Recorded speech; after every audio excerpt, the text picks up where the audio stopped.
तो ये है हमारा पार्ट 16 जो कि स्टार्ट होगा हमारा कोऑर्डिनेट ज्योमेट्री चैप्टर से। इस चैप्टर में हम सबसे पहले इसका एक छोटा सा इंट्रोडक्शन पढ़ेंगे। इंट्रोडक्शन में हमें क्या पढ़ना है, देखो चैप्टर का नाम है कोऑर्डिनेट ज्योमेट्री। कोऑर्डिनेट मतलब क्या है, किसी पॉइंट के कोई कोऑर्डिनेट है। जैसे मान लो कि हमारे पास एक पॉइंट है ए और इसके जो कोऑर्डिनेट दे रखे हैं वो एक्स वाई है। क्या है, एक्स वाई। तो कोऑर्डिनेट हमारे ये एक्स वाई। सबसे पहले हमें इसमें पढ़ना है, सबसे पहला जो पढ़ना है पॉइंट वो पढ़ना है डिस्टेंस फॉर्मूला। क्या पढ़ना है, डिस्टेंस फॉर्मूला। डिस्टेंस फॉर्मूले से हमारा क्या मतलब है, सबसे पहले डिस्टेंस फॉर्मूला होता क्या है, D is equal to x2 minus x1 का whole square plus y2 minus y1 का होल स्क्वायर। ये हमारा डिस्टेंस फॉर्मूला है। डिस्टेंस फॉर्मूला हम समझेंगे कैसे, जैसे कि मान लो कोई हमें एक पॉइंट दे रखा है ए और इसके कोऑर्डिनेट है x1 y1। फिर कुछ डिस्टेंस पे हमारे यहाँ पे रखा हुआ है पॉइंट बी और इसके कोऑर्डिनेट दे रखे हैं x2 y2। हमें a से लेके b तक का डिस्टेंस फाइंड करना है, a से लेके b तक का डिस्टेंस फाइंड करना, तो इसके लिए हमारा ये फॉर्मूला होगा। ठीक है। और दूसरा हमें पढ़ना होता है सेक्शन फॉर्मूला। क्या पढ़ना है, सेक्शन फॉर्मूला। तो सेक्शन फॉर्मूला क्या होता है, इसे हमें कब फाइंड करना है, जैसे कि कोई एक लाइन है हमारे पास, ये लाइन है ए बी। क्या ये लाइन ए बी और इसके कोऑर्डिनेट पॉइंट ए के कोऑर्डिनेट दे रखे हैं x1 y1, पॉइंट बी के दे रखे हैं x2 y2। सेक्शन का मतलब है इस पूरी लाइन को हमने दो पार्ट में डिवाइड कर दिया। मान लो हमने इसे यहां से डिवाइड कर दिया, ठीक है। और ये पॉइंट हमने मान लिया सी और इसके जो कोऑर्डिनेट है वो है x, y। और इस जो पूरी लाइन ए बी था हमने इसे इस रेशियो में डिवाइड किया है। किस रेशियो में डिवाइड किया है, रेशियो इक्वल टू 1:2। कहने का मतलब क्या है, ये है 1 और ये है 2। इस रेशियो में इसको डिवाइड करा। तो हमें ये जो पॉइंट है कोऑर्डिनेट ऑफ सी फाइंड करना है। तो कोऑर्डिनेट ऑफ सी कैसे फाइंड करेंगे, कोऑर्डिनेट ऑफ सी ये लिख दो यहाँ पे पॉइंट सी। तो कोऑर्डिनेट ऑफ पॉइंट सी क्या होगा, सबसे पहले x के लिए निकालेंगे। x इक्वल टू होगा m1 x2 plus m2 x1 upon में m1 प्लस m2। और अगर y के लिए करेंगे तो y equal to m1 y2 plus m2 y1 upon में m1 प्लस m2। अब ये m1 और m2 क्या है, m1 m2 है ये रेशियो यानी m1 रेशियो m2, इसके अकॉर्डिंग क्या होगा 1:2। तो ये हमारे m1 और m2 होते हैं। ठीक है। तो ये इसका छोटा सा इंट्रोडक्शन था जो कि हमारे क्वेश्चंस में ये फॉर्मूले यूज होंगे। अब हम चलेंगे इसके क्वेश्चन की तरफ। तो ये है इस कोऑर्डिनेट ज्योमेट्री का क्वेश्चन नंबर 37। फाइंड द, जो क्या कहता है question number 37, find the value of y for which the distance between the point p। Point p के जो कोऑर्डिनेट है वो है 2, -3 और एंड q पॉइंट के जो कोऑर्डिनेट है वो कितना है 10, y। इन दोनों के बीच का जो डिस्टेंस है, इन दोनों के बीच का जो डिस्टेंस है वो कितना है 10 है। यानी कि यहाँ से लेके यहाँ तक जो डिस्टेंस है वो कितना है 10 है, यानी वो डिस्टेंस गिवन है। तो हम लिखेंगे coordinate of coordinates of point P and Q equal to कितना है 2, -3 और 10, y। ये हमारे दो कोऑर्डिनेट है और distance between P and Q। P और Q के बीच का जो डिस्टेंस है वो कितना है 10 यूनिट। और हमने अभी डिस्टेंस का फॉर्मूला देखा है। डिस्टेंस का फॉर्मूला क्या होता है, d इक्वल टू रूट में x2 माइनस x1 का whole square plus y2 minus y1 का होल स्क्वायर डिस्टेंस हमारा कितना है 10 इक्वल टू x1 की वैल्यू क्या होगी, ये हो गया x1 और ये हो गया y1, x2 और y2। तो x2 की वैल्यू है 10 माइनस x1 की वैल्यू है 2, 10 माइनस 2 का होल स्क्वायर प्लस y2 की वैल्यू है y माइनस y1 की वैल्यू है -3 का होल स्क्वायर। तो ये हो जाएगा 10 इक्वल टू 10 में से 2 गया तो 8, यानी 8 का square plus minus minus plus, तो ये हो जाएगा y प्लस 3 का होल स्क्वायर। दोनों तरफ अगर स्क्वायर कर देंगे तो इस स्क्वायर से रूट कैंसिल हो जाएगा। 10 का स्क्वायर होता है 100 इक्वल टू 8 का स्क्वायर होता है 64 प्लस इसका होल स्क्वायर ओपन करेंगे तो a square plus b square plus 2ab। तो ये 64 इधर आएगा तो 100 minus 64 equal to Y square plus 9 plus 6y। तो हमारे पास अब इक्वेशन आ गई। 64 में से तो 100 में 64 माइनस होगा तो 36 और ये वाला 9 भी इधर आ जाएगा माइनस में, इक्वल टू में क्या बचेगा वाई स्क्वायर प्लस 6y। 36 में से 9 गया तो कितना बचेगा 27 equal to Y square plus 6y। इस 27 को इधर ले जाएंगे तो इक्वेशन आएगी Y square plus 6y minus 27 equal to 0। हमें y की वैल्यू फाइंड करनी है। हमारे पास एक क्वाड्रेटिक इक्वेशन है और क्वाड्रेटिक इक्वेशन का फैक्टर कैसे करते हैं, पहले लास्ट वाली की मल्टीप्लाई वाई स्क्वायर के कोएफिशिएंट में करेंगे। 27 बन जाए 27 मल्टीप्लाई करके कितना आना चाहिए 27 और माइनस करके 6, तो इसको लिखेंगे 9 माइनस 3। तो ये हो जाएगा Y square plus 9 minus 3 y minus 27 equal to 0, Y square plus 9y minus 3y minus 27 equal to 0। ये दो पार्ट हो गए, यहाँ से y कॉमन है तो बचेगा y प्लस 9 और यहाँ से माइनस 3 कॉमन है, बचेगा 9 plus y plus 9 equal to 0। y plus 9 common आ गया तो बचेगा y माइनस 3 इक्वल टू 0। इसके दो पार्ट है, y plus 9 equal to 0, y की वैल्यू आ गई -9 और y माइनस 3 इक्वल टू 0 और y की वैल्यू आ गई +3। तो y की हमारे पास यहाँ पे दो वैल्यू आ रही है और ये हमारे y की दो वैल्यू हो सकती है -9 और 3। तो ये था हमारा इसका फाइनल आंसर। आप इसका स्क्रीनशॉट ले लो। अब हम चलेंगे अपने क्वेश्चन नंबर 38 की तरफ। तो ये है हमारा क्वेश्चन नंबर 38। क्वेश्चन नंबर 38 क्या कहता है, determine if the point 1,5, 2,3 and -2, -11 are collinear. Collinear word का मतलब क्या होता है, कोलिनियर वर्ड का मतलब होता है कि ये जो 3 पॉइंट्स दे रखे हैं वो सारे एक ही लाइन पे हैं। 3 पॉइंट किस पे है, एक ही लाइन पे। तो इसका मतलब क्या है, पॉइंट ए, मान के चलो ये पॉइंट ए है और एक पॉइंट हमारा बी है और एक पॉइंट हमारा क्या है सी। अब उसने बोला है ये तीनों पॉइंट क्या है, हमें बताना है कि ये तीनों पॉइंट एक लाइन पे है या फिर नहीं है। तो एक लाइन पे लाने के लिए हम क्या करेंगे, सबसे पहले हम इसके पॉइंट लिखेंगे। पॉइंट ए के कोऑर्डिनेट कितने हैं 1,5, पॉइंट बी के कितने हैं 2,3, पॉइंट सी के हैं -2,11। तो कोलिनियर प्रूव करने के लिए हम क्या करेंगे, सबसे पहले हम लिखेंगे ए बी का डिस्टेंस निकालेंगे, उसके बाद बी सी का डिस्टेंस निकालेंगे, उसके बाद सी ए का डिस्टेंस निकालेंगे। अब एक ही पॉइंट पर होने का मतलब क्या है, अगर हम इस डायग्राम के अकॉर्डिंग देखें तो ए सी का अगर डिस्टेंस है तो वो A B plus B C के इक्वल होना चाहिए, तभी तो ये तीनों पॉइंट एक ही लाइन पे होंगे। ठीक है, तो सबसे पहले हम क्या निकालेंगे ए बी। तो ए बी का जो डिस्टेंस निकालेंगे उसके लिए पॉइंट ए चाहिए और distance of A B.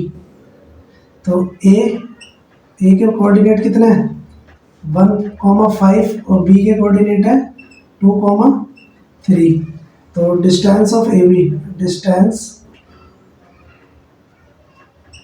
Of A B का डिस्टेंस कितना होगा x, ये हो गया x1 y1 x2 y2। तो फॉर्मूला होता है x2 यानी 2 माइनस x1 की वैल्यू 1 है तो 2 माइनस 1 का स्क्वायर प्लस y2 की वैल्यू 3 माइनस y1 की वैल्यू है 5 इसका स्क्वायर।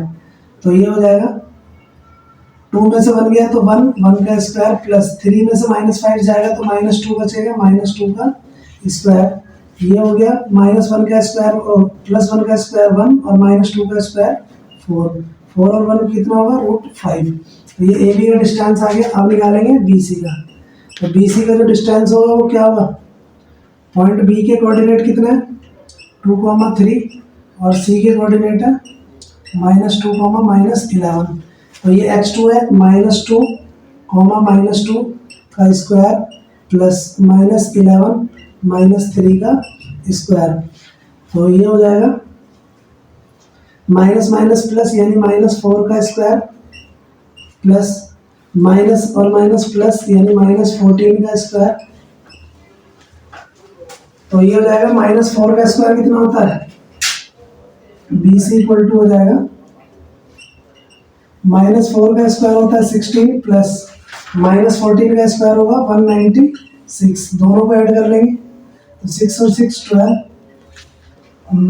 और ये हो गया कैरी 1 10 और 1 11 और ये हो गया 2, ये हो गया 2 1 2।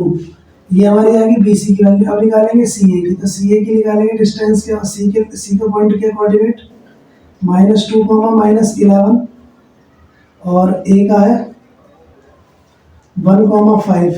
तो सी ए निकलेगा, सी ए निकलेगा तो x2 -x1 तो -1 और -2 का स्क्वायर प्लस यहाँ हो जाएगा 5 -11 इसका स्क्वायर रूट में, ये हो जाएगा -1 प्लस तो 2 और 1 कितना हो गया 3, 3 का स्क्वायर प्लस 5 माइनस प्लस 11 और 5 होता है 16, 16 का स्क्वायर, 3 का स्क्वायर होता है 9, 16 का स्क्वायर होता है 2, 5, 6। दोनों को ऐड कर लेंगे तो कितना आएगा 9 और 6 15 यानी 265। कितना आ गया 265। तो सी ए की वैल्यू आ गई हमारे पास 265। तो हम चेक करते हैं कि तीनों बराबर है कि नहीं। C a equal to a B plus B c. C a की वैल्यू कितनी है 265 इक्वल टू ए बी की वैल्यू कितनी है, ए बी की वैल्यू है √5 प्लस उसकी वैल्यू नहीं है सी ए के नहीं, सी ए की गलत है। रोक तो दो वीडियो। तो यहाँ पे आया था हमारा सी ए की वैल्यू कितनी है 265 रूट में प्लस ए बी की वैल्यू है √5 और बी सी की वैल्यू कितनी है, बी सी की वैल्यू है 212। तो ये दोनों नॉट इक्वल टू में आ जाएंगे, यानी ये जो तीनों पॉइंट है वो कॉलिनियर है। तो क्या लिख देंगे दीज पॉइंट आर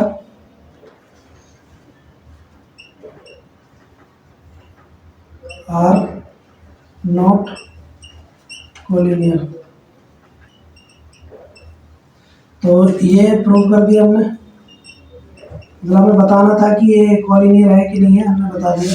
आप इसका स्क्रीनशॉट ले लो। अब हम चलेंगे अपने क्वेश्चन नंबर 39 की तरफ। तो ये है हमारा क्वेश्चन नंबर 39। क्वेश्चन नंबर 39 क्या कहता है, the coordinates of the point of trisection of the line segment joining 4, -1 and -2, -3। वो ये कह रहा है हमारे पास एक लाइन सेगमेंट है, ये पॉइंट ए हो गया और ये एक लाइन हो गई ए बी। जो ए के पॉइंट है वो कितने हैं 4, -1 और बी के पॉइंट है -2, -3।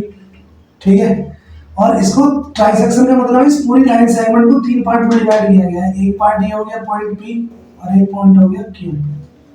अब इनका जो रेशियो होगा वो कितना होगा, अगर हम इस तीनों जो है वो इक्वल है, ये भी 1 हो गया, ये भी 1 है और ये भी क्या है 1 है। ठीक है, तो अगर रेशियो की बात करें तो यहाँ से P पॉइंट का लेंगे तो यहाँ से यहाँ तक 1 होगा, एक और एक कितना हो गया 2, यानी ये जो पॉइंट होगा वो कितना होगा P भी 2 होगा। तो अगर रेशियो की बात करें तो रेशियो कितना होगा, पहले 1:2। ठीक है, अगर दूसरे रेशियो की बात करें यानी रेशियो 2, तो रेशियो 2 क्या होगा, अगर हम इस वाले पॉइंट को पॉइंट मानेंगे तो यहाँ से यहाँ तक कितना होगा 2 और यहाँ से यहाँ तक कितना होगा 1। तो दूसरा रेशियो हमारा हो जाएगा 2:1। कोऑर्डिनेट ऑफ द पॉइंट्स क्या है? Coordinate nets of the points, coordinate of the points क्या है हमारे पास?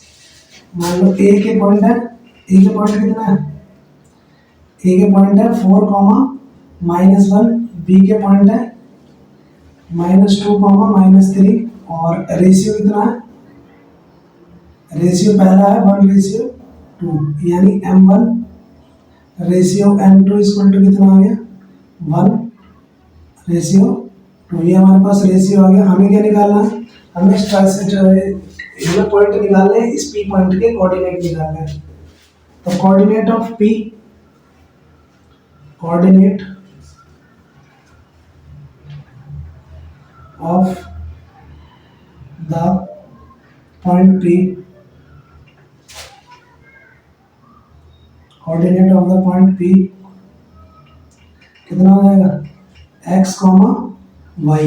तो फॉर्मूला हमने क्या आपको पढ़ा था इसका कोऑर्डिनेट्स का, कि x equal to m1 x2 plus m2 x1 upon में m1 प्लस m2। y के लिए क्या होगा?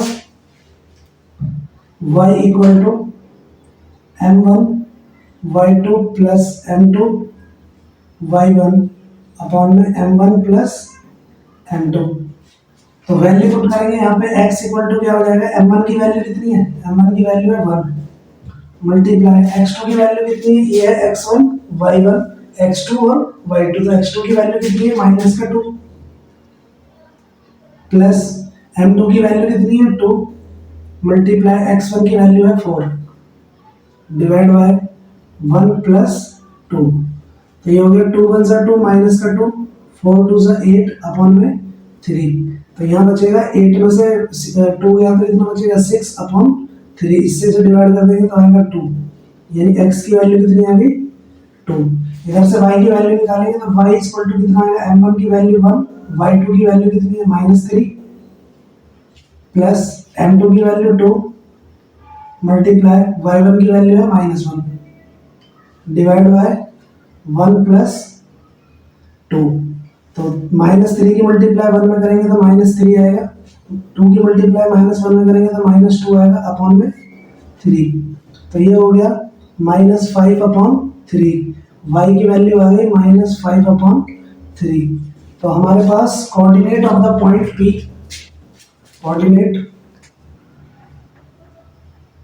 कोऑर्डिनेट्स ऑफ द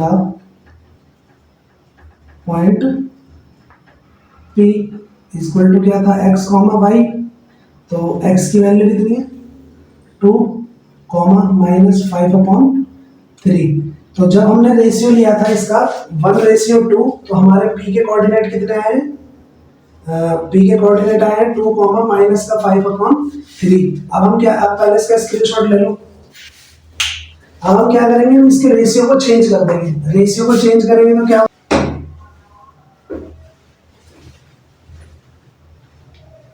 चलेगी। अब हमने क्या करा? इसके रेशियो को चेंज कर दिया, तो रेशियो चेंज हो गया। पॉइंट, अब हम किसके पॉइंट निकालेंगे? Coordinate of the point, coordinates of the points, point Q, Q के कोऑर्डिनेट निकालेंगे। Q के कोऑर्डिनेट क्या होंगे? x, y। ठीक है, तो फॉर्मूला क्या था हमारा? x equal to m1 x2 plus m2 x1 upon m1 plus m2 divide y equal to m1 y2 plus m2 y1 upon में m1 प्लस m2। तो x इक्वल टू, अब ratio क्या है हमारा? m1 की वैल्यू कितनी है? 2। तो ये हो जाएगा 2 मल्टीप्लाई x2 की वैल्यू है -2 प्लस m2 की वैल्यू कितनी है? 1 मल्टीप्लाई x1 की वैल्यू कितनी है? 4 डिवाइड बाय 2 प्लस 1। तो 2 2 -4, 4 1 4 डिवाइड बाय 3। 4 से 4 कट गया तो आ जाएगा 0, यानी x की वैल्यू कितनी आ गई 0।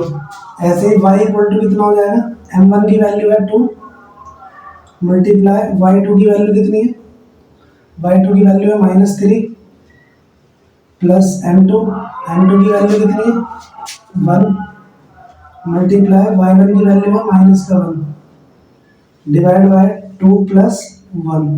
तो -3 मल्टीप्लाई 2 -6 -1 की मल्टीप्लाई 1 में करेंगे तो -1 अपॉन 3, तो -7/3। तो कोऑर्डिनेट ऑफ ये y की वैल्यू आ गई y इक्वल टू -7/3। तो coordinate of the point, coordinate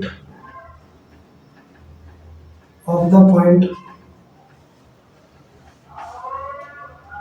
Q equal to x, y। तो x की वैल्यू कितनी है 0, x की वैल्यू है 0, y की वैल्यू है -7/3। तो ये हमारे कोऑर्डिनेट ऑफ पॉइंट क्या निकल गया Q। तो ये था हमारा इसका फाइनल आंसर, आप इसका स्क्रीनशॉट लें। अब हम चलेंगे अपने क्वेश्चन नंबर 40 की तरफ। तो ये है हमारा क्वेश्चन नंबर 40। क्वेश्चन नंबर 40 क्या कहता है, find the ratio in which the line segment joining the point -3, 10 and 6, -8 is divided by -1, 6। ये क्वेश्चन जो है ये पिछले क्वेश्चन का उल्टा है। उसमें हमें रेशियो फाइंड करना था, सॉरी उसमें हमें कोऑर्डिनेट्स फाइंड करने थे जिस पॉइंट को डिवाइड हो रहा है, और इसमें हमें रेशियो फाइंड करना है। तो क्वेश्चन क्या कहता है, क्वेश्चन कह रहा है कि एक पॉइंट है हमारा ए, ठीक है, और एक पॉइंट है हमारा बी। ये एक लाइन सेगमेंट है ए बी, और ये इसको डिवाइड करता है यानी दो पार्ट में, ठीक है। और इस पार्ट के पॉइंट सी के जो कोऑर्डिनेट है, इसके कोऑर्डिनेट कितने हैं -3, 10, इसके कोऑर्डिनेट है 6, -8, और जिस पॉइंट पे डिवाइड होता है लाइन ये है -1, 6। और हमें ये रेशियो निकालना है, यानी ये जो रेशियो था, मान लो इसको क्या मान लिया हमने k, और इसको मान लिया 1, ठीक है। तो सबसे पहले थ्योरेटिकली लिखेंगे इसमें सॉल्यूशन में, let the ratio in which the line segment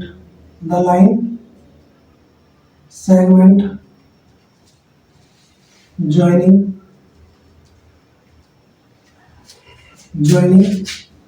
-3, 10 and 6, 8 divided by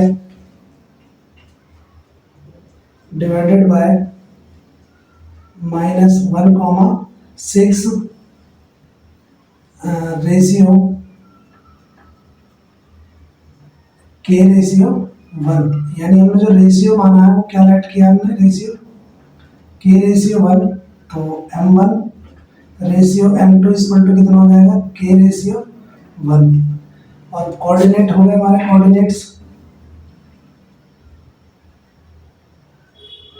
coordinates हो जाएंगे -3, 10 और 6, -8। तो और जो कोऑर्डिनेट ऑफ डिवाइड पॉइंट है, डिवाइडेड पॉइंट कोऑर्डिनेट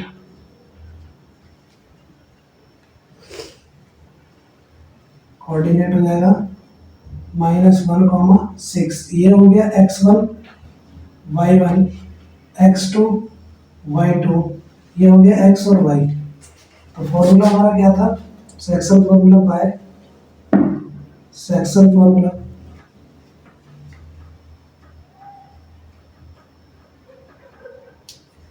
तो सेक्शन फॉर्मूला था x equal x, y। x के लिए क्या था m1 x2 plus m2 x1 divide by m1 plus m2। y point के लिए क्या होगा m1 y2 plus m2 y1 upon m1 plus m2। ये दो पॉइंट हो गए। अब x की वैल्यू इन्होंने कितनी दी है, x की वैल्यू दी है -1, 6, यानी -1, 6 xy की वैल्यू आ गई। अब m1 की वैल्यू कितनी ऐड करी थी हमने k, तो k मल्टीप्लाई x2 की वैल्यू कितनी है, x2 की वैल्यू है 6 प्लस m2 की वैल्यू 1 और x1 की वैल्यू है माइनस का 3 डिवाइड बाय k प्लस 1, फिर m1 की वैल्यू k, y2 की वैल्यू माइनस का 8 प्लस m2 की वैल्यू 1 मल्टीप्लाई y1 की वैल्यू 10 और डिवाइड बाय k प्लस 1। हमें क्या निकालना है, हमें रेशियो निकालना है, तो हम किसी भी एक पॉइंट को लेके इक्वल कर सकते हैं। जैसे ये -1 है, ये इसके इक्वल होगा, तो कितना हो जाएगा, -1 इक्वल टू k की मल्टीप्लाई 6 में करेंगे तो 6 क्या आएगा, फिर 3 की मल्टीप्लाई -1 में करेंगे तो माइनस का 3 डिवाइड बाय k प्लस 1।